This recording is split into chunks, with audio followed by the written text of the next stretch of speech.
বন্ধুরা, হালকা হালকা ঠান্ডা তো সব জায়গায় মোটামুটি পড়ে গেছে, আর আমাদের এখানেও পড়েছে। সকালবেলাটা একটু ঠান্ডা লাগে হালকা হালকা বেশ, তাছাড়া কিন্তু সারাদিন ঠান্ডা লাগে না।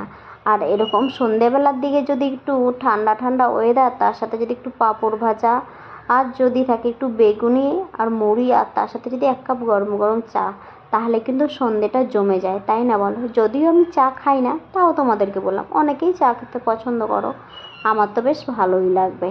চাটা বাদ দিয়ে এই মুড়ি বেগুনি পাঁপড় ভাজা বেশ জমে যাবে কিন্তু, তাই না বলো? আর এখানে দেখো বেগুনিগুলোও কিন্তু ভেজে নিচ্ছে। আমি তোমাদেরকে পুরো ভিডিওটা দিতে পারলাম না, ছোট্ট করে দিলাম।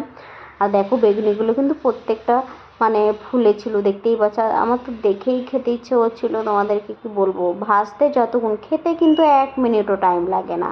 খেতে নিমিষেই শেষ হয়ে যাবে, আর ভাজতেই যতক্ষণ লাগে, তাই না বলো? ভিডিওটা এই পর্যন্তই বন্ধুরা। কেমন লাগলো অবশ্যই কমেন্ট করে জানাবে। যদি ভালো লাগে একটা লাইক একটা কমেন্ট শেয়ার করে দিও।